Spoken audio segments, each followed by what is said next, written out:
Greetings, I'm Bairnt and welcome to Meet Me at the Table. Today we're going to be continuing our playthrough of Aeon Trespass Odyssey. This is an immense campaign game and I'm super excited to continue this adventure. We did a tutorial fight against a primordial and in the video there were a few errors and I want to talk about them, but I am going to do that when the next week meet a primordial. For now we're going to continue into the journey phase of this. We're going to be going through the tutorial voyage area that is going to take our ship that I got all painted up here and ready to go. We're going to take him on a massive little voyage around the sea, I guess you could say, and we're going to see what happens to him. There are a couple things I want to mention that are going to make a difference when it comes to the voyage part of the game. First off, it is confirmed that at the end of the tutorial you still get to claim the resources even though you're supposed to multiply the resources by the level of the primordial fight, and the level of our primordial was 0. So that technically should mean I get 0, but it is confirmed you actually do get those resources, and one of the resources I wrote down was this one. I wrote it up here. The symbols look very similar to this. I was supposed to get 4 raw ambrosia instead of this up here. We do have 2 of these muscle clusters, and the reason that matters is because these you normally get from fighting different primordials most of the time, and these you're going to get going through and exploring and doing some adventures and things like that more often than not. Of course that's not always going to be the case, but I just wanted you to be sure to know that that was one of the mistakes I did at the end of the last video that will make a difference during this voyage. Now if you're excited to continue our adventure through Aeon Trespass Odyssey, then I need you to meet me at the table.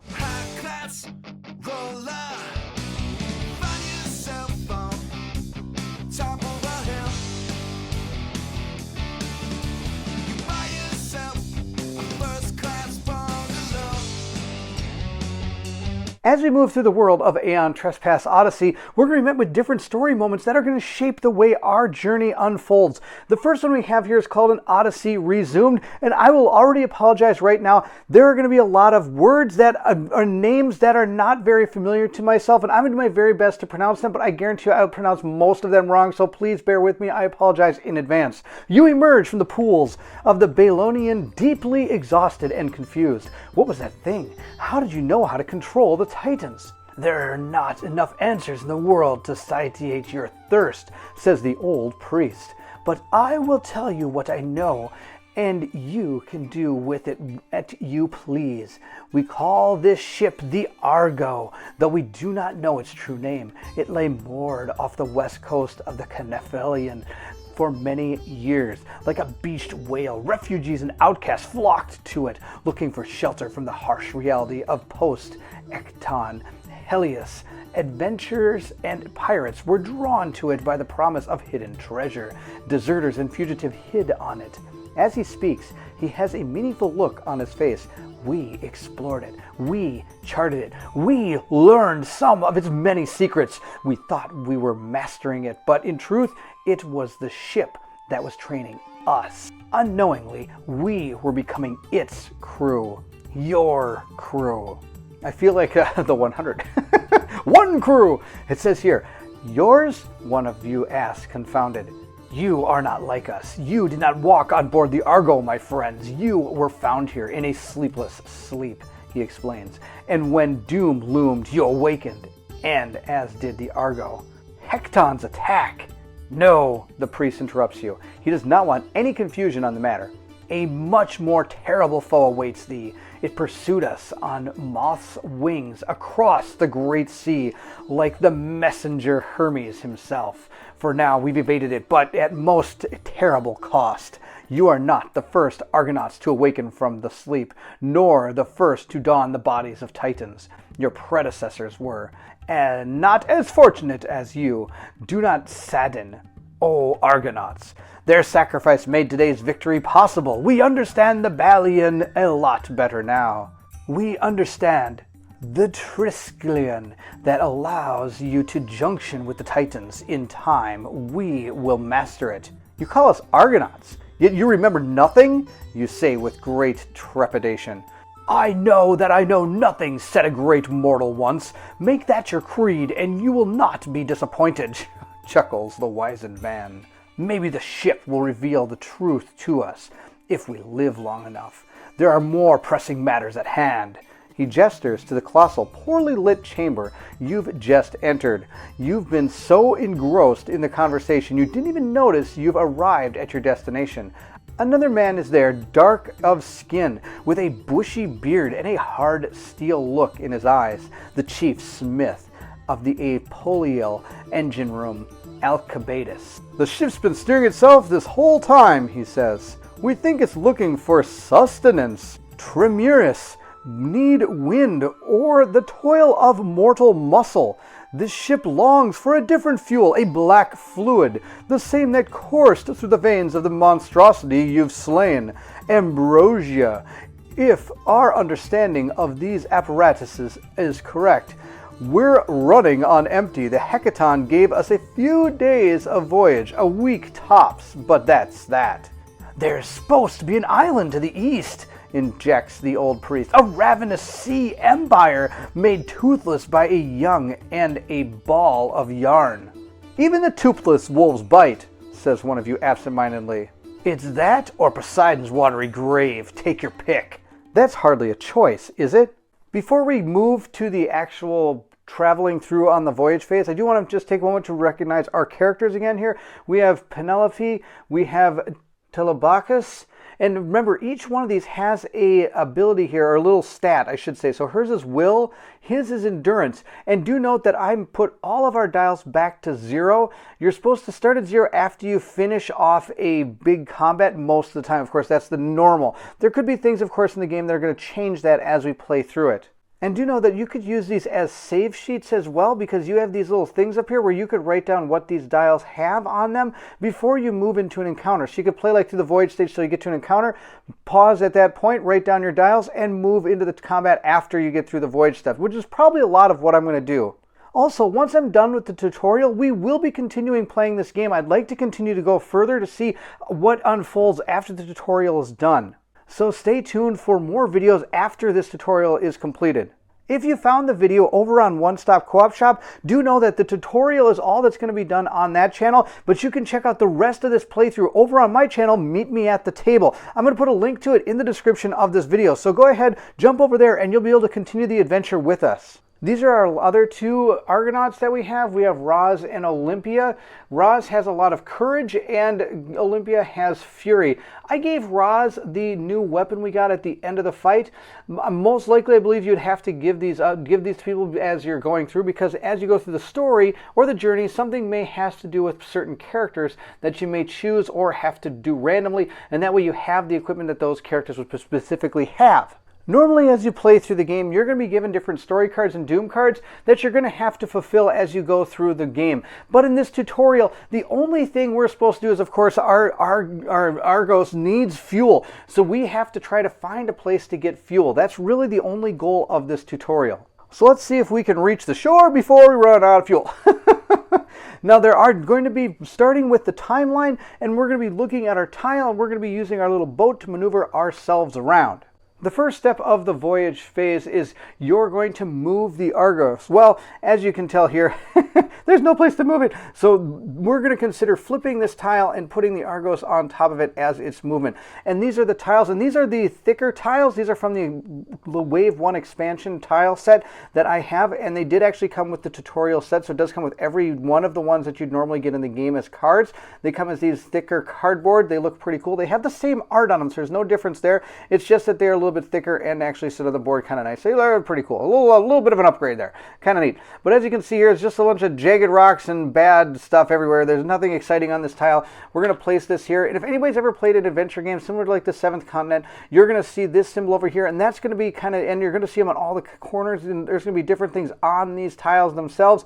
That's going to be how you move your ship around during the voyage step. Also, there may even be hidden numbers and stuff they say on this, but that's really rare and not something you should be looking for all the time, but they do have that aspect in this game from what I understand. Once you move the ship, you're going to come to this massive piece of paper here, which is our voyage timeline. There's a lot of things going on this, but for right now, the only thing we need to do is mark down right up here that we were able to move the Argos, and we've filled in our first box on the timesheet. And as you can see, this timesheet is massive. There's a lot of things going on it.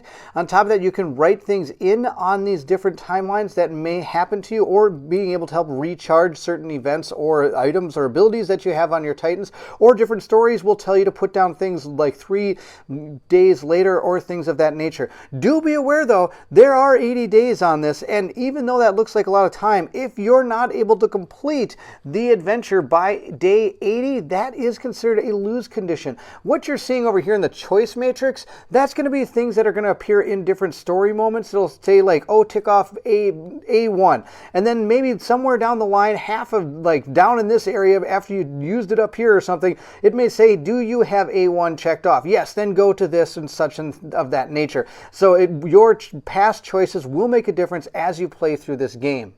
A few other things we have to set in motion here. First, we have to get our hull and crew. If either of these get to 0, this is kind of the lifeblood of our Argos is our hull and crew. We have to read these certain passages out of the storybook. I'm going to guess they're not ideal for any type of situations at all. You can also save your game at any time, and you can write down what story card and how many progress tokens you have, and also the doom card and any doom you have on that card. Therefore, you can jump back into the game when you want to. So the only thing here we need to make sure we know is that we do have this 4 hull and 4 crew for our Argos. The other thing that we're going to be doing during this tutorial is we're going to be adding certain story moments on here. The first one we have is Fearful Recollection, and we're going to put that on 3 years from now. And so you're going to count not from where you are, but from moving forward. So 1, 2, 3. At T3, we're going to have to deal with this particular story event. The final thing we're going to do is gain our first technology. It's called Primordial Dawn here. It's going to be our Bridge of Thelios. And on the back here it says, not much is known about Estission, except that it brought the fall of Olympus and the coming of the Primordials. Now notice here there's no requirements, and it doesn't lead to anything. Certain technologies need certain requirements, as you can tell, and they will, once you unlearn them, you're going to be able to lead to other ones that you're going to add to your technology deck. We're going to flip this over. This particular technology really isn't a technology. You're not learning anything except for the rules of the game, which I guess in essence is something for sure to learn. It says, from here the Argonauts shape their fate and steer the mighty Argo towards the unknown destination. And there's a bunch of tags here, but really sail and explore is one of them. The reference here states, at the start of each day you move to an adjacent tile using one of the available waterways. If needed, place the tile, then move the Argo and proceed to the timeline step. We've already done this, and I'm surprised it doesn't tell us to take this first and then do the other things, but that's basically the first part of what you do every turn, as you already saw me do. The next thing says Adventure. Reference, during the Adventure step, if the Argo is on an unexplored map tile with this particular symbol, then you're going to go to an Adventure Hub table in your current cycle storybook, and I'll explain that shortly. The last one says Gather Resources. It's another reference. It says during the exploration step, after resolving exploration symbols, draw and resolve 2 stacks of exploration cards. And again, I'll go over that as we continue through this first stage of the game. But for now, in this particular day, the only one we're worrying about is this Sail and Explore, which is what we already did. With our first day completed, we're going to move into the second one. So we're going to do the first thing that is part of our mission. We are going to move the Argos. So we're going to take our tile, which is T1. Normally you can move in multiple directions, but there's an interesting concept when it comes to moving. One thing that is not going to be explained during the tutorial, but is still part of this game, is some of these will even have alpha and beta symbols. So that means like you might be going around a, what do you call it, a big island or something, and if you choose the alpha symbol, you'll be moving onto this tile, but only onto this side. And this whole thing might be split in 2 by land, let's say, and the beta side would be down here.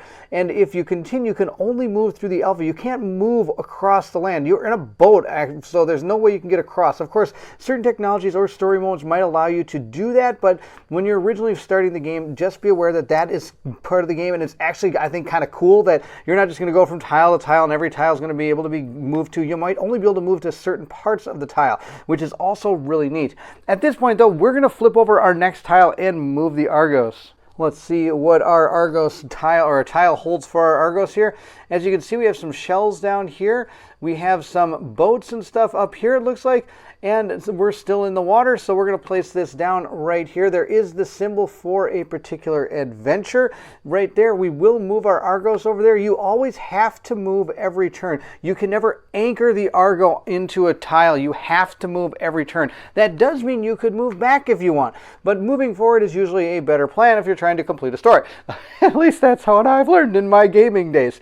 Though there might be certain, again, technologies or events that will allow you to moor or anchor your Argos, but at the beginning of the game there isn't anything like that. You always have to move your Argos. After moving the Argos, we are going to scratch off our next time slot here. That is the next thing we do, and now we'll move into the next step of our adventure phase here.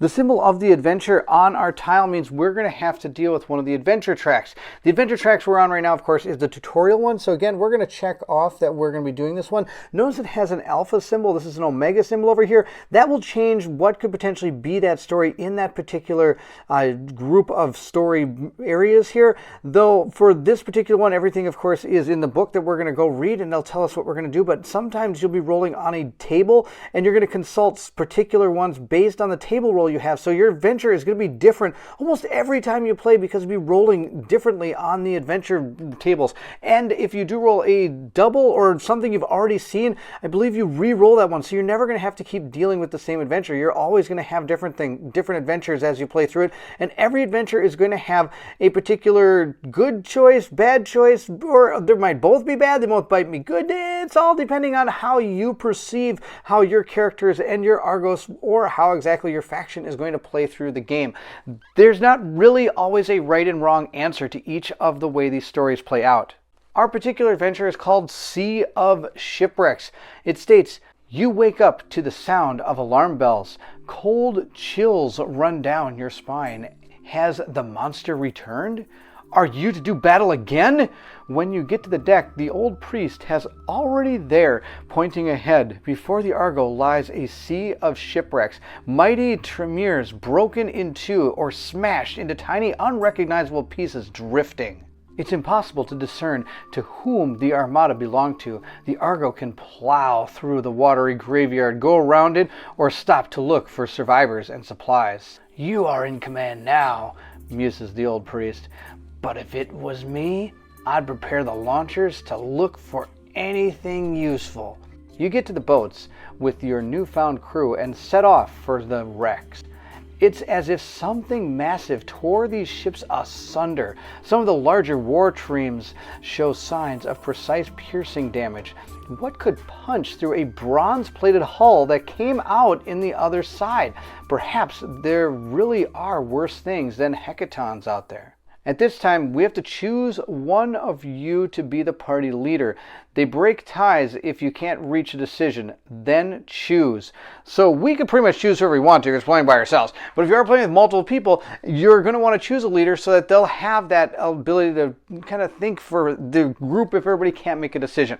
But how often does that ever happen in a co-op game?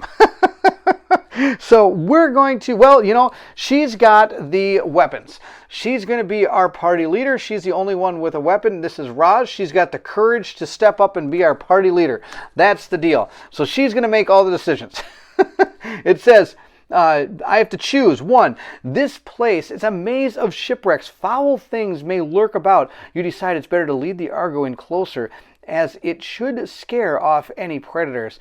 This turns out great for the crew, not so much for the ship's hull. If we choose that, we're going to lose 1 hull, and we'll note that on the Argo sheet. We'll mark A7 in the choice matrix. So there again, we see that even though we're seeing the outcomes of these, we're not going to see the long-term ramifications of what our decisions are, which is pretty cool. The second one says these wrecks could still pose a threat to the Argo. It pains you to even think it, but the crew is replaceable. The ship is not. Consequently, many sailors fall prey to the mollusks, sirens, and sharks. We'll lose 1 crew. We'll note that on the Argo sheet, mark for A8. in the choice matrix. This is a hard choice, but I'm going to let Roz go ahead and answer the choice. Oh, I'm totally thinking we're going with 2. All right, so we're going to choose number 2. That was her choice.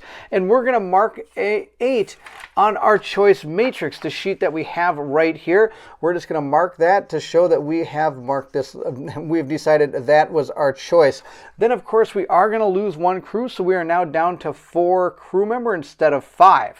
It does say, regardless of your choice, on the way back you make a startling discovery. In the cargo hold of one of the large triomers is in large iron caskets, you find titans, weak, incapacitated, but alive. Raise the number of titans you have to 8, regardless of how many you had before. So that's awesome. No matter how many lost during the intro fight, we start with 8. You also gather enough raw materials to gain 1 sailor spoilers, 1 siren Penelli armor, and a boat mace gear card. Finally, gain the Titan Stoa and Excursion Polyon oversized technology cards.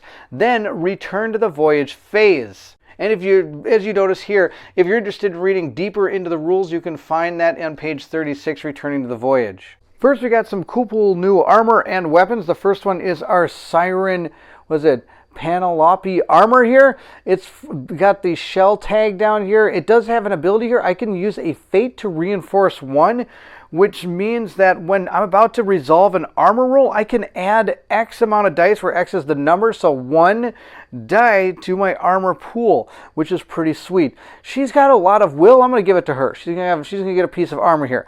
And the next one we got is the Sailor Polas, which is this one right here. This one is going to give us +1 courage straight up. Now, he's got endurance, so I thought I'd give it to him just to kind of help spread out some of the abilities here. Maybe that's a bad idea. Maybe I should give 1 power ball onto 1 person. Now, as you can see here, I can spend a fate on this one to give myself a second chance. So whenever you draw a fate card, or sorry, a trauma card or an Apollo card, you can discard it and immediately draw another one of the same type, but you have to keep that card. Now, whenever you draw those Apollo cards, which are the ones that could potentially kill you, you do shuffle that one back into the deck, where the other one you're just going to discard.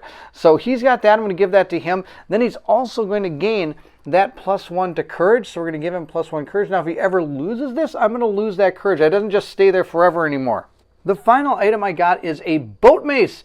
This only can roll 1 die, but it gets +2, and check it out. I get to roll 2 dice with this. This is amazing. Now, notice it is only one-handed, so that means that I could also still use my fists if I wanted to, but of course, they're only going to be able to roll 1 dice instead of 2 because of the ability down here, using only as 1 is -1. So I'd be rolling 2 dice still, but I get +2 to this one and not to this one. So there's still a potential to do a lot of damage with these. So I'm going to give this to her, since this person already has this weapon here. And besides, she's full of fury. Why not? Now, it does have a ability down here called Break 1. So during my second window, I can add a break token because of this item, which is pretty sweet. So on top of anything I would get from the Rage, I'm also going to get the break token from my mace. Super, super cool. Now, before we move on, I do want to mention one more thing on both of these. I do have to gain that fate, and if you cannot abide by the cost of a certain weapon or ability or anything, you can't use it. So if you're already at, for example, 9 fate, you couldn't use this because you can't go above that number. Now, of course, if that number ever drops, you can go ahead and start using the items again. And on top of that, we're going to gain 2 more core technologies. The core technologies are usually your base technologies you're going to get when you start one of the different cycles in Aeon Trespass.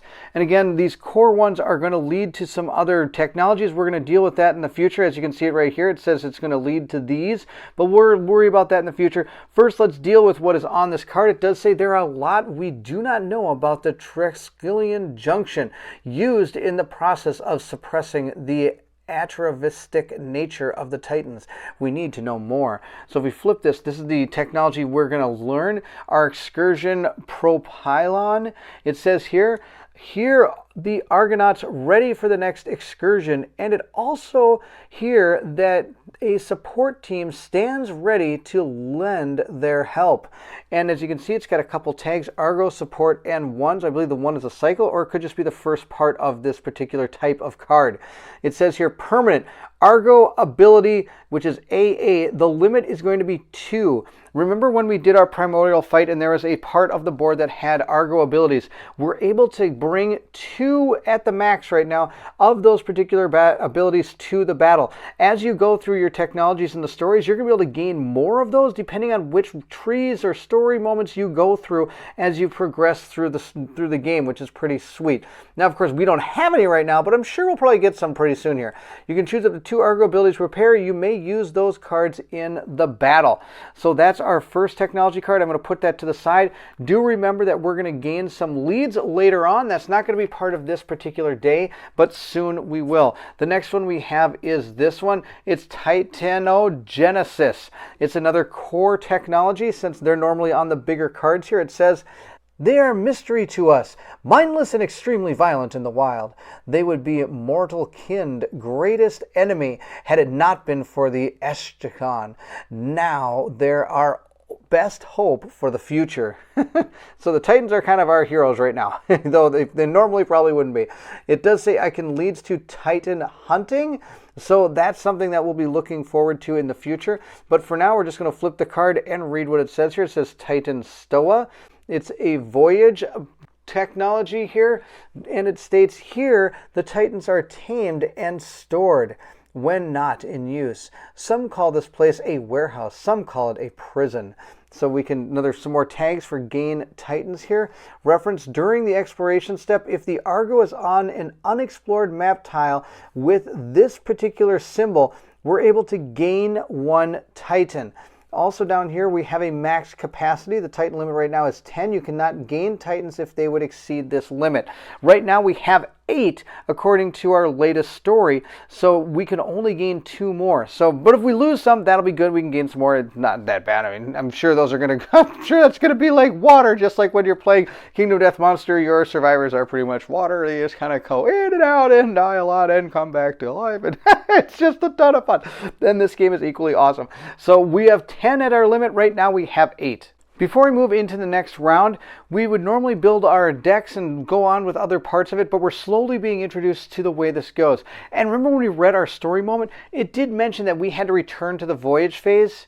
And that is going to encompass everything that is not the adventure phase or the battle phase. And some of the technologies and some of our items and things can only be used during certain parts. May it be during the adventure phase, maybe during the voyage, or even during the battle phase. There's only certain times that certain abilities and items could be used during the game. So just keep that in mind and pay attention to when these certain things can be used. We're going to move into the next day, but before I do, I just still want to make sure you understand that once we get done with everything that's pre-scripted here, this is going to become one big giant narrative as it goes forward. It's not going to have these staged story moments. They're going to be part of what is going on in the world. But for now, we're going to continue on to see how this all transpired to get us to the point where Aeon Trespass Odyssey is going to become our campaign. It says, late at night, you sit around the changing map of the bridge Thalos, debating your next move. The old priest arrives with a stranger in tow.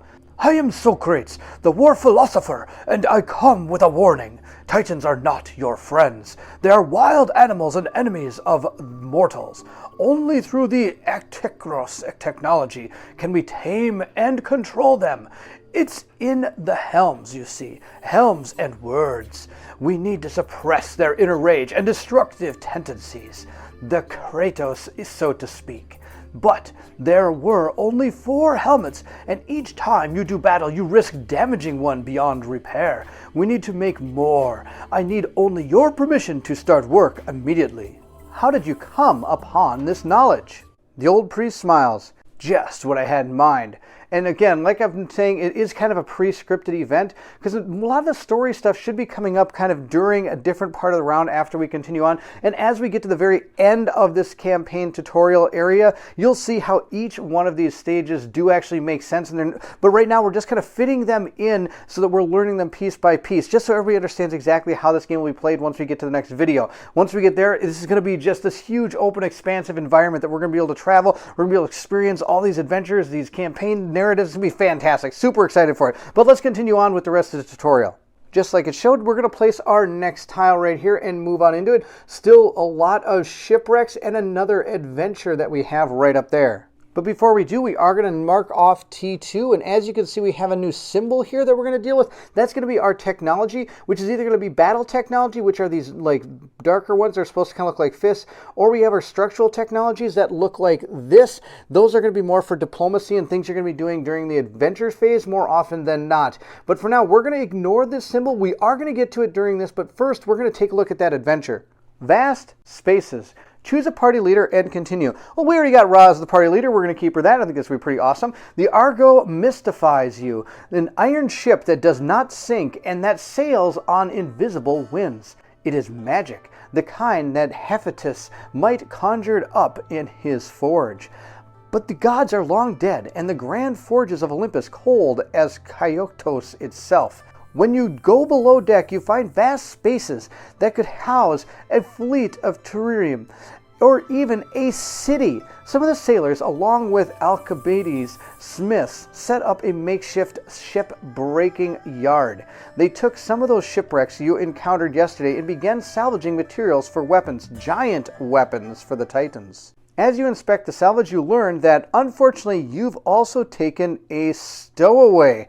A rabid siren, half mortal, half mollusk, all the hunger. Defend yourself. So at this point, we're going to be doing a skill test.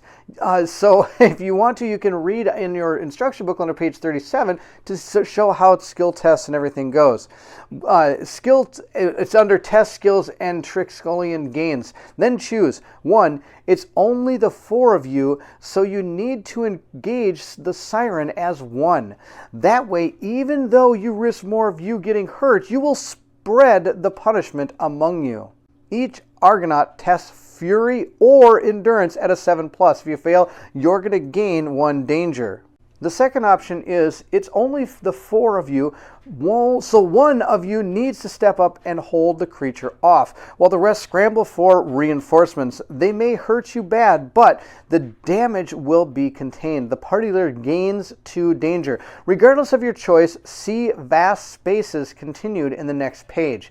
So we have to decide which one of these we're going to do. If you do decide to take the test, of course, you're going to be rolling against either Fury or Endurance, and all of our characters are going to do that. And we have 2 that actually do have 1 in Endurance and 1 in Fury, or we could nominate the party leader, which is Roz, to just take 2 danger.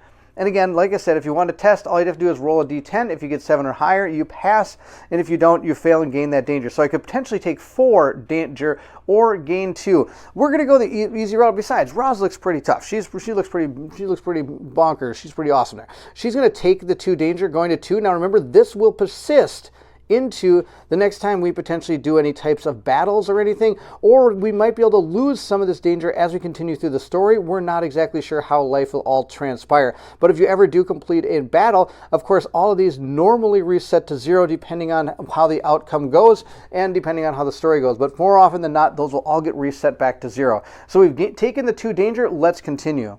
Before we continue, there is one more thing I want to talk about. If we did decide to take the test, we are allowed to use our fate just like you would inside a battle and have to follow the normal rules of fate where you can't re-roll the die more than once. And you also, which I did wrong in my playthrough of the actual battle, have to decide how many dice you're going to use to re-roll before you re-roll them. You can't re-roll 1, look at what it is, use another fate to re-roll a different one. You have to decide before you re-roll any dice how many you're going to re-roll with the amount of fate you want to use. So just keep that in mind when it comes to skill checks. You can use fate to re-roll them if you want to. Moving on to the story. You managed to slay the rabid siren, but not without cost. Still, it had to be done to secure the space for Alcibiades' people, and those people have something to show for their efforts. Intact siege weapons salvaged from the wrecks of a few barrels of ambrosia, courtesy of the dead siren. Now you need to find a way of reshaping those materials into equipment that will give you a fighting chance against the primordials. You need knowledge.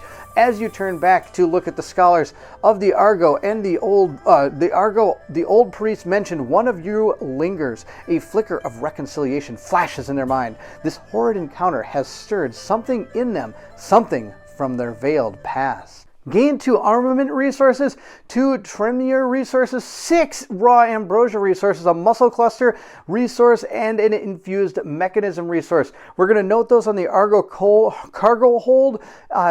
In your immediate future, you will use these resources to craft powerful weapons, armor support items, and more. There is a section during the journey phase where we're going to be crafting certain items, and we'll get to that step in this tutorial. But for now, just know we have all of these awesome resources. Also, it says here a random Argonaut is going to gain the Siren Survivor Memnos card. They should write it down in their Memnos section of their Argonaut sheet along with the passage number for their first breakthrough. And I'll talk about that in just a second because we got to figure out who that is. Then we're going to gain Last Academy Oversized Technology card. And finally, we will then return to the voyage phase. Here's our first Memnos card. It's Siren Survivor. Look, this person survived and don't know how. It says, against all odds you survived, but why? That's the picture right there. It's pretty cool. Now on the back, there is a ton of stuff going on here. First off, this is the cycle. So it's part of cycle 1. And when you receive a card, you get the level 1 ability. In order to get the level 2 ability, we have to go up in these nodes, which are gained through adventures or other things. Basically, off of our different tags on this, we might be able to unlock more of this card as we go on. And as we unlock more of the card, it's going to become more powerful for our character until we get to the very final one. And once we get through that, we have completed this Memnos card. And we're going to be given a special code that we're going to put into Catharsis, which I'll show you on our sheet in just a second. The reason I'm keeping it here is because you can barely make out these numbers. These are the numbers you're going to turn to. It's going to continue the story of this card for your particular character once you get the amount of nodes shown here. So once you get to 3, then 3 of these nodes, you're going to go to level 2, but also take a look at this story moment here. These are, I guess you could say, subdued memories or forgotten memories that your particular Argonaut has had. And on top of that, each one does come with a power that you can use. For example, this one, I can exhaust this card to discard a condition token, or I can discard the card in order to discard a condition card is what that symbol means there. I believe that's how it works. If I'm wrong, please let me know in the comments below. Of course, you can always find anything that I may have done wrong post-launch of this video in the comment section of this video as well, in case you're looking for whether or not something is correct or not. Also down here, you're seeing Courage and Will. Those we're going to get automatically once we gain this card. So we get Courage, Will, and on top of that, we're going to be able to take advantage of this level 1 skill. And as we gain nodes, we'll be able to unlock and learn more about this particular Siren Survivor that is our Argonaut. Now, you can only ever have 2 of these at any one time. Now, as we go through our adventure hub and we're able to gain some of these nodes, we may come across the fact that we have multiple of these cards that would be able to gain a node. You can only ever gain 1 from an adventure hub, and the one that is going to gain it would be the one that's the dominant one at the time, which is the one that, of course, has the most nodes at the time. So that's just a quick rundown of one of these cards. Let's go figure out who's going to get it. And to determine a random Argonaut in this game, we're going to roll dice, and the one with the lowest number is the one that's chosen. She got a 9, so it's probably not her. He got a 6, and we're going to roll for Roz right here. Roz got an 8, and Olympia got a 9. Wow, that's hilarious. 2 9s, an 8, and a 6. So this poor, well, I shouldn't say poor, he's going to gain some more benefits here. He is going to gain this particular Memnos, and he's going to write that right here. So we're going to write Siren Survivor here. Survivor. I need to make sure I can barely spell things right to begin with. And as you can see here, it shows you the nodes that you're going to be gaining, and then you're going to fill in these boxes, then you're going to write in that code right there as you go. Now, of course, this also says I gain 1 courage. So he's up to 2 courage and 1 will. So wow, it's pretty cool. We're gaining some really neat skills as we go forward here. And then we're going to put the card to the side because, of course, I do have that power for that card as well. So we'll have to remember we have that as we go into the next battle or even for part of the journey phase. Here's the core technology that they were talking about. It says a fount of ancient knowledge, almost dried up now, contains enough information to allow us to mount a response to the primordials. It'll serve us well as the cornerstone of our research. And as it shows here, it does lead to rhetoric, so I'm sure we'll be getting that pretty soon. But first, let's take a look at Last Academy. It says here is the philosophers and academics construct their research poring over dusty tomes and faux scripture. I can barely read it. It says we have a research thing here. It's one of our reference cards. It says when you reach a combat or structural technology on the timeline, you can research one of the available technology cards from the corresponding project deck. So we're going to have to build that pretty soon. We can also gather information. During the exploration step, if the Argo is on an unexplored map with a progress symbol, I can gain 1 progress. And for each progress token you gain, place the token on your current story card or what's called the Inward Odyssey card. The Inward Odyssey card, from what I understand, is kind of the story of the Argo itself. So you're going to be able to go forward with the story, in which of course is going to be what wins you the game, or you could go forward with the Inward Odyssey card, which could tell you the story of the Argo and potentially unlock even more things that can benefit you in the story or any battles or things of that nature. So there's multiple paths to decide how you want to spend these tokens, which is really cool. It's not just they go to the story and you go and win. No, you can also choose to learn about your Argo and gain the knowledge and stuff there that's going to give you better technologies to hopefully be able to gain you more power to be able to take on the harder primordials and challenges you're going to face in the story. So it's kind of a give and take, because remember, if you don't complete the story, that's a potential area where you could start losing the game. So you have to decide what you want to do. But for now, we're going to just know that this is here, and we're going to set it to the side, and we're probably going to do some research, but we haven't had any chance here yet to gain any success tokens yet, so we'll not have to worry about that step at this moment. But we are on that part of the technology thing does show up on our timeline, so we are going to take advantage of that.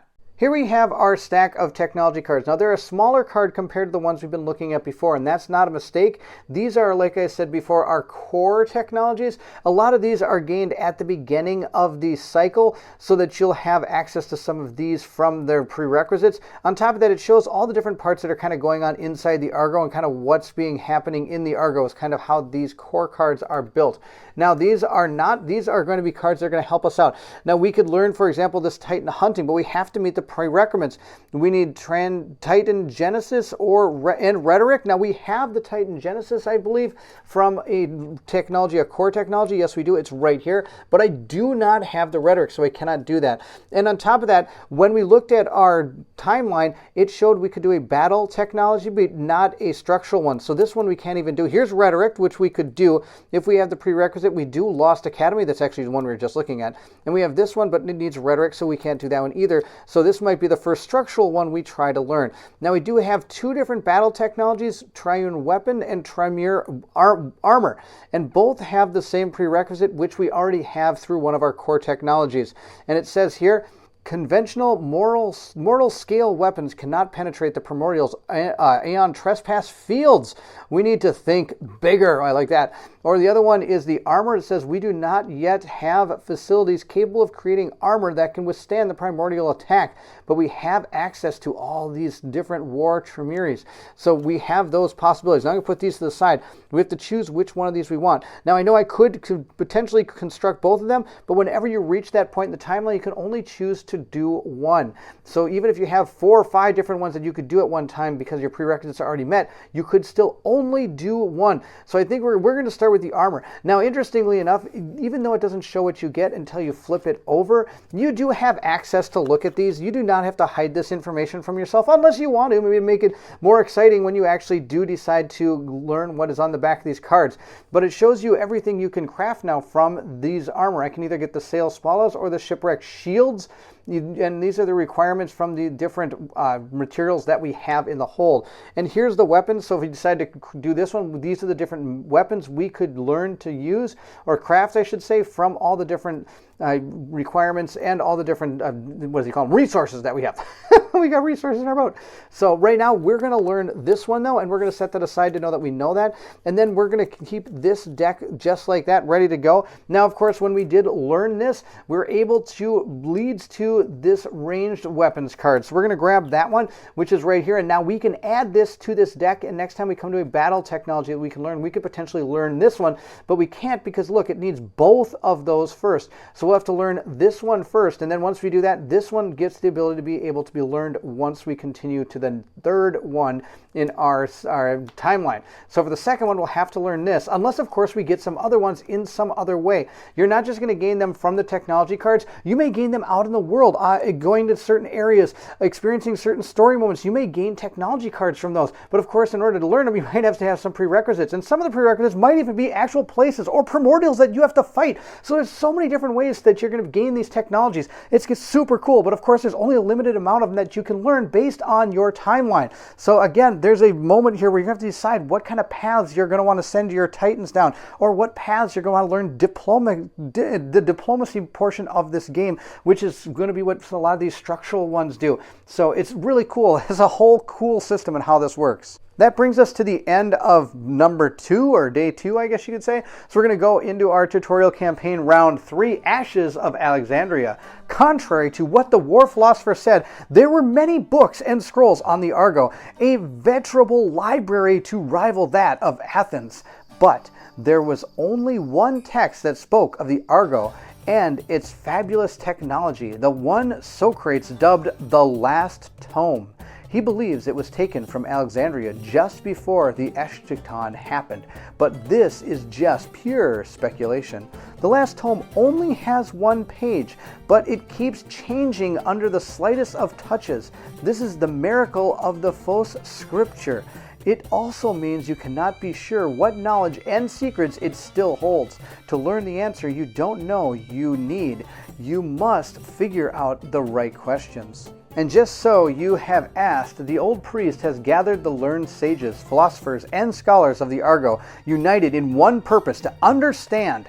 They set up the aforementioned library and began their lives' work. That was the first day of the last Academy of Helios. So at this point, we're going to continue with our story, and the first thing we have to do is move. So we're going to move to our new tile, T03. We'll flip it over. Oh, look, we actually found a little island here. That's kind of cool. Again, more shipwrecks everywhere. And there's a new symbol right here. So we're going to take it, put it down, and move our Argo over to there. Now that particular symbol on that tile comes up in one of our cards. It's this one right here. It says, during the exploration step, if the Argo is on an unexplored map tile with this symbol, you can gain 1 Titan. So we're going to gain another Titan because this was an unexplored tile. Now if we ever move off the tile over here, something and come back, or go this way and come back, you can't keep replenishing this. It only happens the first time that you go onto the unexplored tile. With that Titan, we now have 9. We've come to a point where we actually now have at least a simplified version of the campaign round. We've already done our movement, so we finished that. We all now have to advance the timeline and trigger any map tile icon. So I should have done the timeline first before I gained that Titan, because something may happen on the timeline that we'd have to deal with. Then we have our expedition. If we're on a tile with an adventure, we're going to have to resolve that adventure. Then we're going to the encounter. If there's any timeline battles or battle events in the timeline, we'd resolve them. Once that's done, we'd go to our advancement, and if there's any of the structural or battle technology symbols in the timeline, at that point we'd be able to develop a new technology based on that. On top of that, we're also able to craft gear during that particular time. After that's completed, we then have our story, and if there are any story events on the timeline, we'd resolve them. So the second part would be to check off our next box. And notice there is going to be a battle technology here, and we do have a story moment, Fearful Recollection. But remember, this is a story moment, not an adventure. The adventure is going to come before that. So we'll have to resolve the adventure first, then the Fearful Recollection. Now remember, this tile doesn't actually have an adventure on it. It just had that symbol of being able to find a Titan. So we're going to skip that section. We're going to be able to then go to the encounter, and there are no battles according to this yet. There is going to be one down here, and then once that's done, we're going to be able to resolve new technologies. Now we kind of already know how that's going to go because we already talked about it. And since it's a battle technology, the only one we have is this one that we can learn, which is going to give us the ability to learn those ranged weapons as we go. And remember, on the back now, I can create boat mazes, Kratos Kopis, a siren blade, or a siren teeth. And of course, all those are going to cost certain resources in order to craft. And on top of that, now that we have that, we do have our new technology that we could learn if we decided to, called our ranged weapons, which we could do in the third time, which is going to be in T5. And at this time, during this advancement step, we could also craft some of this, but we're going to save that for later because I don't really think there's anything that we need to craft at this moment, but if we get closer to a battle, maybe that'd be a time you might want to think about it. So the next thing we would do is deal with our story moment, which is going to be our fearful recollection. You cannot sleep at night. Something is worming its way inside your mind. At first you think it's a memory of a recent battle, but no, it's deeper, older, a recollection.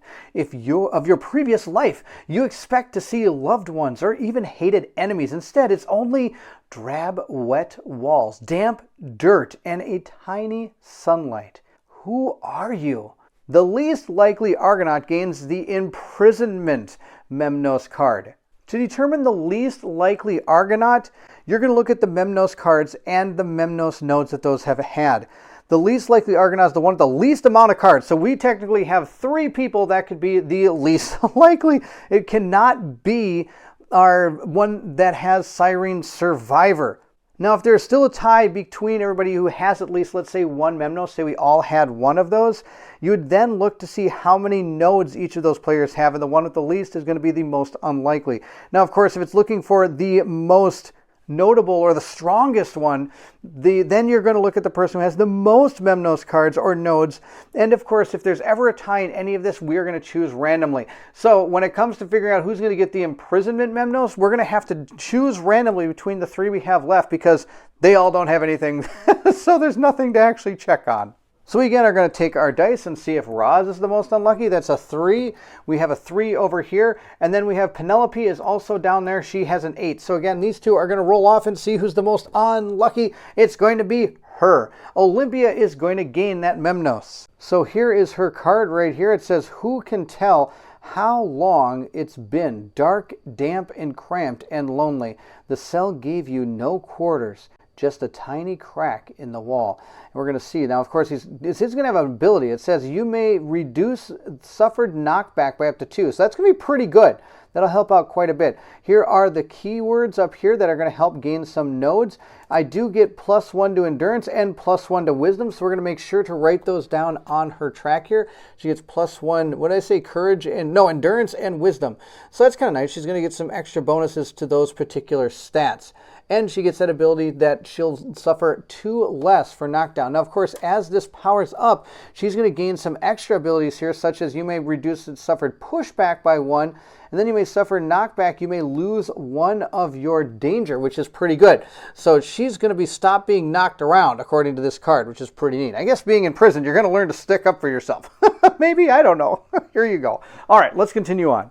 With that story moment complete, we are moving into our 4th round of the tutorial. It says here, there are fortifications on the small rocky island, but they were abandoned long ago. Strange for a seafaring empire to leave its flank exposed like that. Thankfully, not far from the ruins, you find a tiny fishing village. The people there are more than eager to tell you what fate befell Crete. After you hear the tale, you begin to wonder if it was a good idea to come here. Then you remember, you didn't have a choice. We're going to continue our journey onto our next tile here, because the first thing you do is you move the Argos. So we're going to move over here. Oh, look, there is a tiny little village. That's pretty sweet. Oh, it does have some new things here. We have Doom and Progress tokens, and we have these little faction symbols that we're going to learn about, and a city symbol as well. So we're going to put these down here, and we're going to move our Argos right over to there, and then we're going to deal with this tile in the order which you would in the actual rounds of the game. Now that we moved, we are going to mark our next time on our time track here. We're at T4. Moving into the exploration step after we've done the timeline, we're going to have to deal with what is on the tile. So we're going to go with all the symbols on here. For example, the Doom and our Progress symbol. And we'd also do any of those Titan symbols if they were on there as well. But since there's a Doom symbol on there and we don't have a card, here is our card. It's called Shape of Things to Come. Let's quickly go ahead and read that. Shape of Things to Come. All is not well in Crete. In the absence of Minos, dissent grows. The understaffed, honored guard struggles to keep the peace after years of oppressive rule. In dawn's gray mist, primordial silhouettes are seen cresting the mountain ranges, too far to be a threat, too close to completely expel them from the mind. You start to notice strange geometric graffiti adorning the walls of the abandoned temples. You hear whispers of change coming from inland. Doom cards have rules and kind of some story that goes along with them. These are the bad things. You don't want these to happen. This one says, when the Argonauts gain a maze-touched affliction, place a Doom token on this card, but you only do it once per campaign. Gaining Doom makes your journey harder and brings it closer to a gruesome end. Each time you gain Doom, you must place one Doom token on your current Doom card, which in that case is this one right here. When there are 5 or more Doom tokens on this particular card, you're going to flip it to side B, but any excess tokens are going to continue on to side B. Here are the Doom tokens. We're going to place one right here on the card. Now remember, this will potentially carry over if we do have to flip the card. If there are 5 or more, we're going to flip the card to place any excess on the other side. And you can gain Doom from walking into a tile that has a Doom symbol. And unlike any of the other things we've talked about, if you leave this tile and come back to this tile, you're going to gain that again. It's one of the only things you're going to gain if you return to an already looked at tile is Doom token. So Doom, bad. And on the flip side, progress, good. Progress, good. Progress is going to help you complete your story. Now, we don't have a story card out here, but we do have this Inward Odyssey, Truth of the Labyrinth I was told to grab. This is the one that's going to help us learn about the Argos as we gain knowledge inside the Argos. So let's take a look at over here and read what it says. Inward Odyssey, Truth of the Labyrinth. You know precious little about the grand vessel you call home. Who built it? For what purpose? How did you come to be aboard? There are vast spaces below deck, more than should be possible, even taking into account the massive size of the ship. Each day brings new discovery, a new secret to be unveiled, and your Inward Odyssey has just begun. So much like the Doom card, this one also has some rules. When there are 2 progress tokens on this card, you're going to discard them and gain 1 Argos knowledge. And when you reach a given knowledge level during the story step, after all the story events resolve the corresponding Inward Odyssey adventure. And the first one you would do would be Endless Decks. Of course, we only have 1 progress right now, so we're going to put it right here on this card. We don't have 2, so we can't continue forward with this yet, but who knows, maybe we'll get some more pretty soon. Before we move into the next day, our board is slowly becoming alive. Look at this. We now have our cards ready to go that have both our Doom and I guess it's kind of our story, but it's not really a story right now. We have our technology decks and then all the things we've learned so far over here, and our characters are off to the side, and we have our traveling boat going across the waterways here. This is pretty sweet. I'm excited how this game is starting to just grow onto the table. It's really super cool, and I'm excited to see how much more it's going to grow. Tread lightly on their dreams is the next section we're going to move into. This is our tutorial campaign, round 5. It says, from what the fishers told you, you have already crossed into the domain of Minos. Yet there are no tremors flying the sails of the bull, no outposts to greet you. Time seems to slow down to a crawl, and you begin to doubt yourself. What are you even doing here on this weird ship full of strangers with no hint who you are or what you're supposed to do? Adrift, anxiety begins to creep in. Looking at this tile, we can either travel this way or that way, and we're going to be either exposing tile number 5 or tile number 6. I'm afraid if we keep going this way, we're going to run into my cards over here. So we're going to go down. We're just going to move into T06. We're going to take our tile, flip it over, and see what we have found. Well, we found some ships, and there's going to be an adventure on this tile. And we also have a faction, which we might be learning about soon. And then, of course, we still have all those wreckages out here as well. And then it's going to go over to T27 at one point. Of course, that is the first thing we do during our beginning of our journey phase is we're going to move our Argos. So we've done that. Continuing down our track, we're going to move into our crossing off of our time. So we're at T5. And look, we are going to have a technology advancement. Looking back on the tile that we just visited, we're going to be placing down this token, which will symbolize that this is the last city we visited. Remember, every turn, like I said, we have to move our Argus. And when we do, we have to place tokens down on the place that we were that had one of these symbols on it so that you can't continue to go back to that one back and forth to use negotiation technologies. Now, of course, we don't have any negotiation technologies right now, so it's not really playing a part in this particular tutorial. But once the main game starts, if you, for example, did anything here with your technologies and learned something or did anything else, then you move down here. If you move back up here, which I don't know why you would, get more doom, but that's beyond the point. You're not able to just keep going back and forth to keep experiencing all the things until you visit at least one other city. And notice there is not going to be a city on this tile down here, so we're going to be keeping that token right there until we find yet again another city that is going to be able to take that from us as we move off it. Looking at the new tile we went to, there is a unique symbol here. It is a faction symbol. This particular area of the world is controlled by that particular faction. There is a track that's on your Argo sheet that I'll show you momentarily that shows you how to track your reputation among the different factions. Right down here shows the 3 different factions that are going to be part of Cycle 1. I'm not sure if they're going to change going into 2 or 3. They might add some, remove some, or have completely different factions moving into the next cycles. But for this particular cycle, they are right here. I'm going to horribly butcher these, I'm sure. It says Hornsworn, Labyrinthians, and the Minionians, which look like kind of Minotaur-type characters.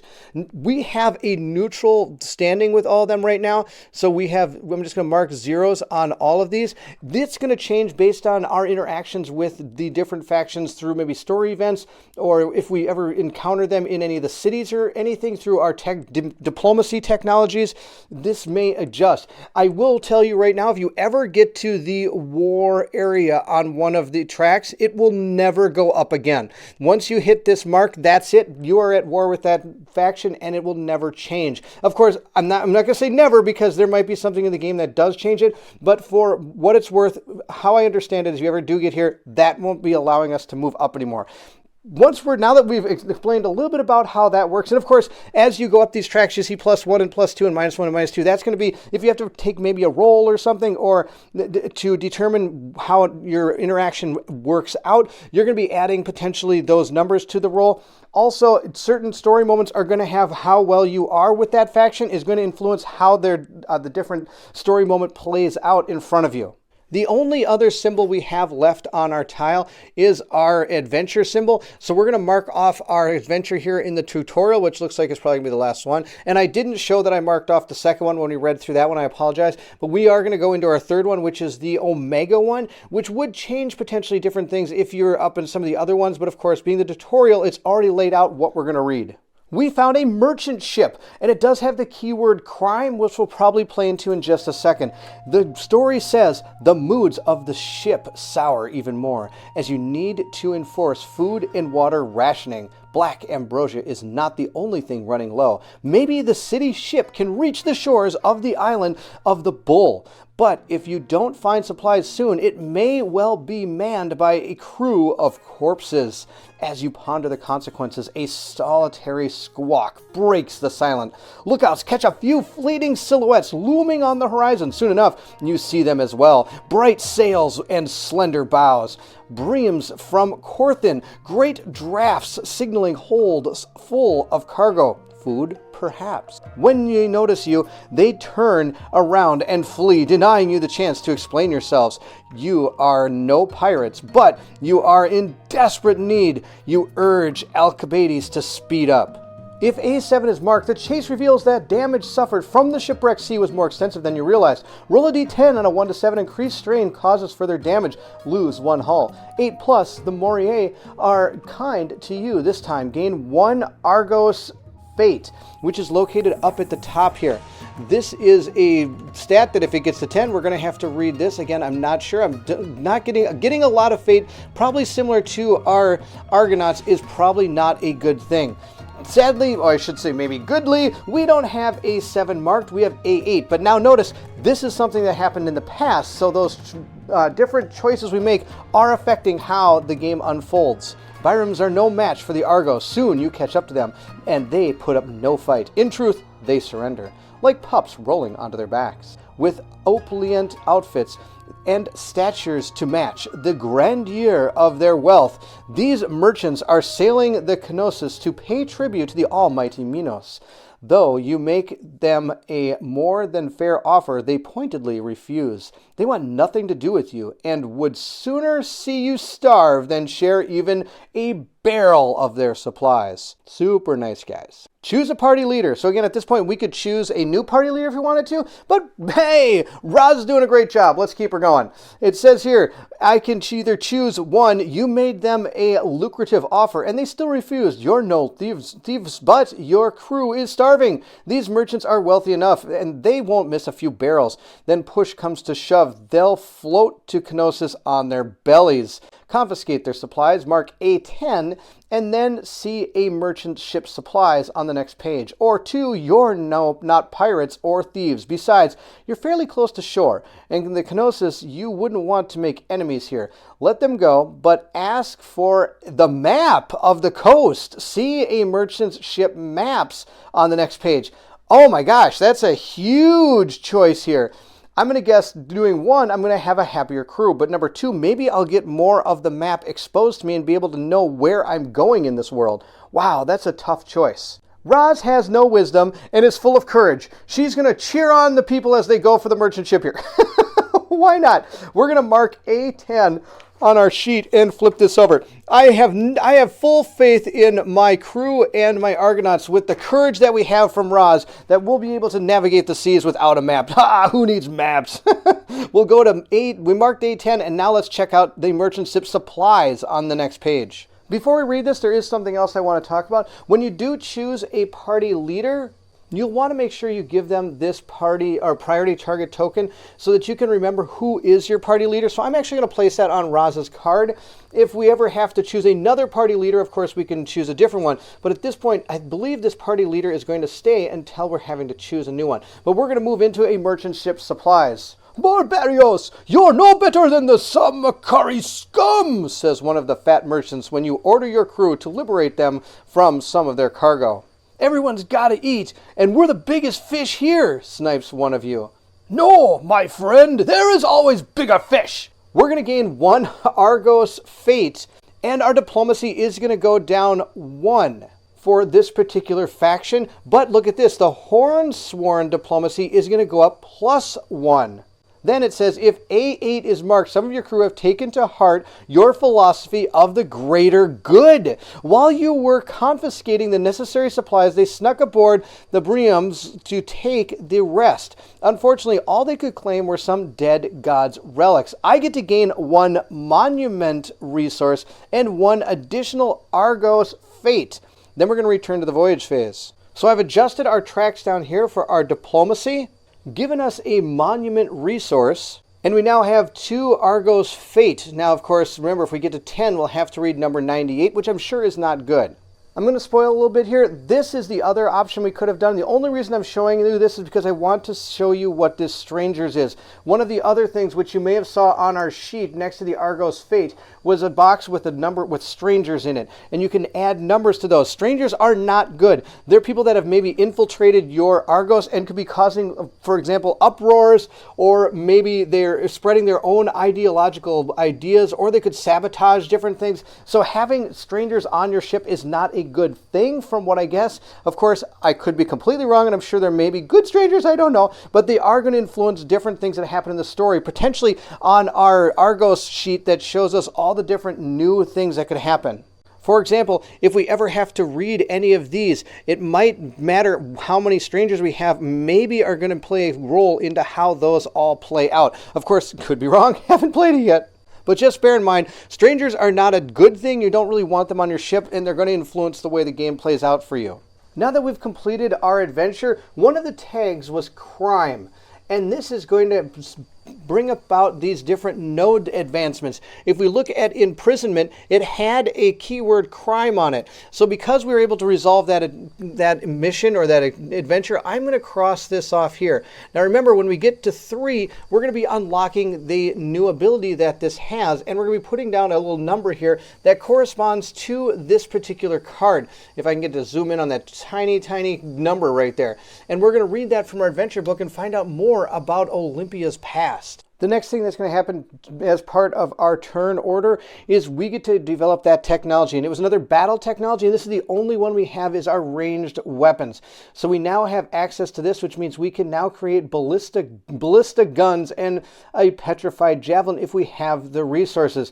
And now, because of that, we're able to lead to arrow barrage and siren armor. So we have the abilities to learn these coming up soon. Experimentation leads us to suspect that the hardened AE Siren Shell will make a great stopgap defense solution. All right, sounds like a plan. And I do have the requirement, and this will lead to advanced weapons and forced Kratos reactions. The other one is Arrow Barrage, reinforced spears and arrow tips, as well as synchronictic training, allows ship-stationed warriors to slightly weaken the Aeon Trespass field of a primordial. And of course, that is going to lead us to Crisis Protocol and basic support equipment. And of course, on the back, these are going to help us. This is actually going to become an Argos ability. And yes, you do have the ability to look at these. So it's not that, unless, of course, like I said, you want to play where you don't know what's on the backside, which you totally could, which would be kind of cool as well. So this is going to be an Argos ability that is going to allow us to bring it into battle. The other one, I'm not sure what that does. Well, I'm sure it's going to give us armor of some kind. It allows us to make different types of armor. That's what the other one is. And of course, we could look at the armor in our decks as well, because we have tons of stuff that we can learn through here. These are just some of the items. This is just some of the items. There is an astronomical amount of items that you can get. During the advancement step, I showed you that you could craft weapons and armor and stuff as well if you have the resources. We haven't gotten to that in our tutorial yet, so we're moving into the final round. We're putting pretty much all of this together, minus the adventuring, because we have done those 3 adventures, so I don't think our next tile is going to have any adventures, but it does tell us that we have to travel to tile 27 according to this one. So we have our tile right here, and we do have to move our ship. So we're moving into, oh, it looks like the port. We have made it. We made it. But do notice there's multiple ways to go off this tile, which is most likely going to be the case as you're moving around on the world. It's not usually going to be a straight line like it has been for us. This is part of this faction. Oh, we're going to be gaining more Doom moving into here too. So let's put this here. We'll move our little ship right there. And there are 3 different things we're going to have to deal with on this tile. After we move, we have to tick off our timeline. We are going to be ticking off T6 right here. And as you notice, it's going to be coming to 01. So this is the final day of the tutorial. Looking back over at our ship, the next thing we are going to do is we are going to do our exploration phase, which you have to do. So I just want you to be clear that you always have to move, you always have to mark off your timeline, and you always have to do the exploration, which is basically resolving your tile. So we are going to gain 1 Doom token, which we'll take and place, whoops, I dropped on the ground. We'll take this and we'll place this, flip the right side. I can't hold on to this thing. Okay, there we go. Oh, I got it. We're gonna place this onto our Doom card, which we now have 2 of. This is part of the faction, so if we do have anything that resolves that has to do with the faction, we'll be abiding by that. Nothing's going to take place on this. We do have our symbol here, where if we had any type of diplomacy technologies or anything where we could interact with this, we'd be able to do that as well. But one of the new things that's going to be introduced is this bottom part here. During the exploration step, which is what we're on right now, after resolving the exploration symbols, which we've already gained our Doom token, we're going to draw and resolve 2 stacks of exploration cards. So we've created our exploration deck. These are going to be cards that are going to be particular to what they tell you to do. So I've created a deck using cards 1 through 9, 13, 19, 23, 28 through 31. And you're going to see this little number down here when creating the decks. That is the number you're going to be looking for as you're creating this deck. Then you're going to shuffle this deck completely up. And after that, we're going to start drawing cards from this deck. How this works is we're going to draw 1 at a time and resolve them until we see a particular symbol. So the first card we draw is this one. It says Trade Post, gain 1 resource. Then, if friendly, gain 2 Tremere resources instead. Well, I'm not friendly to the particular faction that I'm in, so I'm only going to gain 1. Then the next thing we do is look at the symbol down here. It is a X symbol. If it's that, that means that we have ended the stack. So we only got 1 card from that stack. That's okay. We do get to gain this resource, so we're going to mark that down on our sheet. We're then going to draw a second stack of cards. And this one is here. It says Wreck. We're going to gain 2 more resources. If we are denounced, choose an Argonaut and it's going to gain 1 danger. Now, we're not renounced either. And we also have drawn that card. So we're going to draw another one just so I can show you the difference here. We've got another one. One of these has to not be an X symbol. Nope, these are all X symbols. Come on, there we go. So for example, if we've drawn this card first, we would deal with this particular thing, then we would draw another card and continue until we see that symbol. So at that point we'd be done, but we would gain the abilities on both of these cards. We resolve them one at a time. So we'd resolve this card, draw another one, resolve this card, it would be the end. And remember, these are the two we got, so I'm putting them in the side. So there are going to be multiple cards down here that do have the X symbol, and there's multiple cards that are going to allow us to redraw. Oh my gosh, there's not too many that allow us to redraw in this section. That's why I probably... the odds were not in my favor to draw a redraw card. Also, I want you to understand that as you draw these cards, this first stack, once it's resolved with the X symbol, you're not going to shuffle it back in until you draw the second stack. And even on top of that, there are going to be certain cards, even though they have this symbol, on the card somewhere it might tell you to not shuffle it back into this exploration deck until after, let's say, a battle has taken place on the timeline. Some of them are going to be removed permanently, and others might come back at another cycle or something of that nature. So make sure you read the card as to when you're supposed to shuffle it back into the deck. These two are going to be cycled back in. I'm going to gain my 3 resources, and that's the end of my exploration phase. I've given us 3 more of this resource, and this deck will be changing as you go through it, not only through story events and through other parts of the game, but also on the timeline as well. As you can see here, right here and here, it's telling us to remove and add new cards that are going to change what exactly this deck has. There's 3 different spots where this is going to change, and of course, going through the game itself will probably also change this deck. Remembering what our tile looks like, there's no adventure symbol and there's no timeline battle. So we're going to skip the expedition and encounter steps of those particular things, and we're going to move right into the advancement step. Now remember, there's no technologies, but remember the other step that you can do during the advancement step is to be able to craft weapons and armor and things of that nature. So we are going to look at our final core technology, the Argo Works. It says the Argo is a marvel of engineering, but there's no denying the fact that most of its systems are inactive or unknown to us. We need to start by setting up a production hub. So this is going to lead to trading solutions, and we're going to flip this over here, and it says, to stand a chance against the primordials, the smiths and priests of the Argo work tirelessly on new types of gear and new engineering solutions. During the advancement step, you can use available resources to craft gear cards using production technologies. Here are the 3 advancement cards that we have, and I've also picked out all the different items that we could potentially create based on the materials that we have on our ship. So quickly, let's look through what we have the ability to make. We could make another one of these siren teeth. We've seen this one already. It's going to take all of my 5 Tremere resources, so that's all the things I have, and then 2 muscle clusters, which I do have 3 of, so I'd be down to 1 muscle cluster. Another one is the siren blade. I can't make that because it takes 4 monument. Also, the boat mace takes 3 as well. We don't have that. We do have enough to make this because we have the infused mechanism, the raw ambrosia, and the tree, or the Tremere, sorry, which is going to be this Kratos Copies. We could make this. It says right here, to the dead gods do we raise our prayers. And this thing is going to give us 2 dice. It's only one-handed, and it gets +1 and does 1 of the power dice. It says down here, it is carving 1 and sacrifice. During the first ability window, you may gain +1 danger to be able to put 1 break token into the Kratos pool. So that's one possibility we could do. And with the ability down here, that carving 1, what that allows us to do is when you wound the primordial, I can test a wisdom and I have to get an 8 or higher. And on a success, I immediately gain the number of resources equal to the carving number. For example, this one is 1. And it's going to be non-core primordial resources from the body part card. Now, I do not get to multiply these based on the level. This is all going to be based on the actual card that we're using, which would be carving 1. Another thing I want people to keep in mind is we have 2 of these in our box.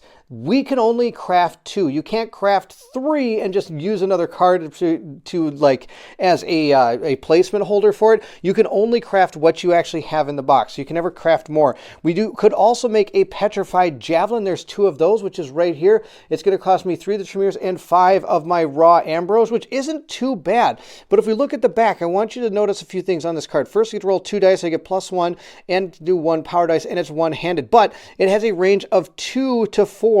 So that means it cannot attack at range 1. You have to be at range 2 to 4. And cumbersome is interesting because during the second ability window, if I successfully wound with the weapon, I have to exhaust it, which means we're going to turn it to its side. And then we're going to treat this, though, of course, as a voluntary exhaust. So we have to actually do that when we hit with this particular weapon. It's kind of like throwing it at it and hitting it and sticking in there.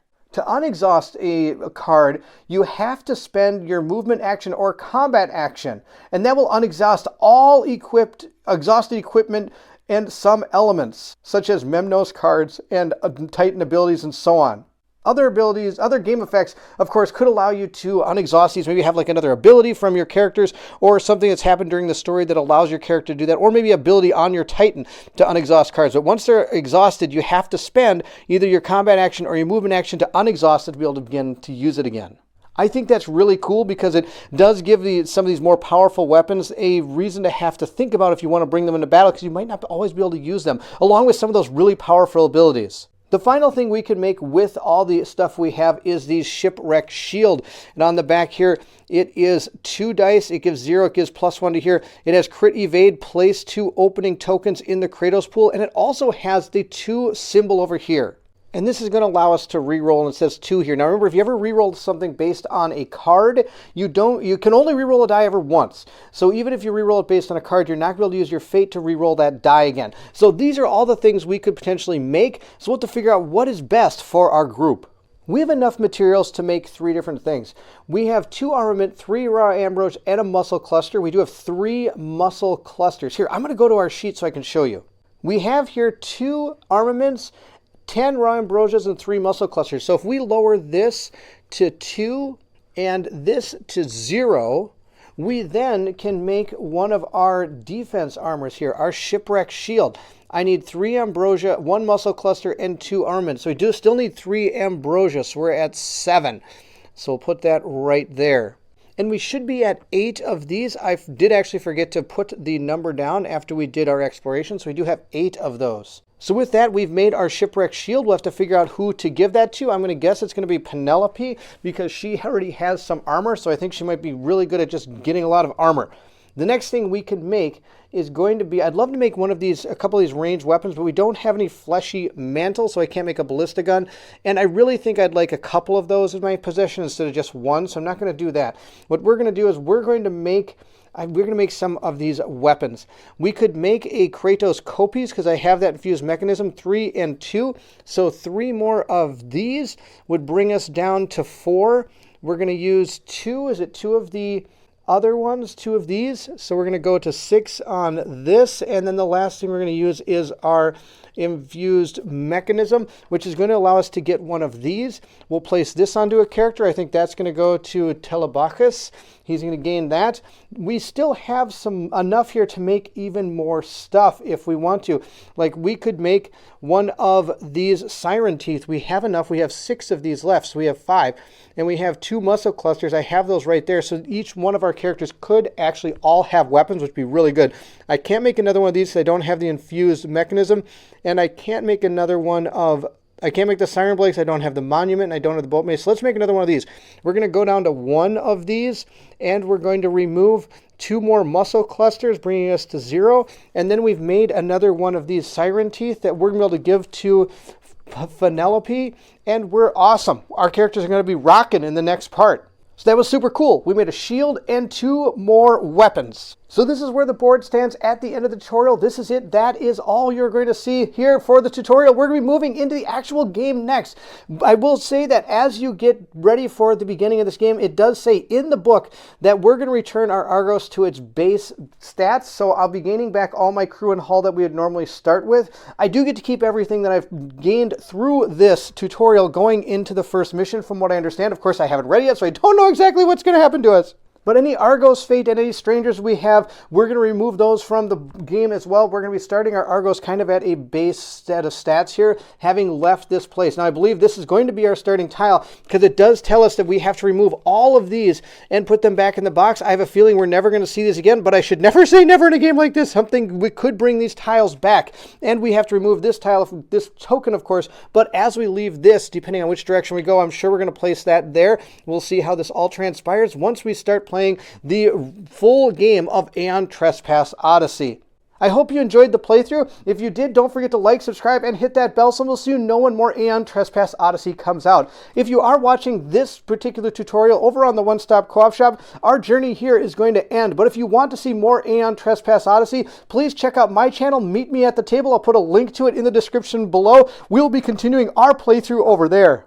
I'm super excited to see where this game takes us. I love the progress and doom concept. I love how huge and expansive and important this journey phase is playing through this game. It's not just go to your next boss, go to your next battle, go to your next battle. This, I think, is going to be a huge component of this game, being able to maneuver around, do different adventures, complete different quests, gain these certain tokens to hopefully advance your story without advancing doom. Oh no, we don't want more doom, that's bad stuff. Also having different factions and stuff. There's so much at work in this game. I'm excited to see where it goes. Again, thank you so much for watching, and if you're excited to see Aeon Trespass Odyssey or anything else, then I need you to meet me at the table.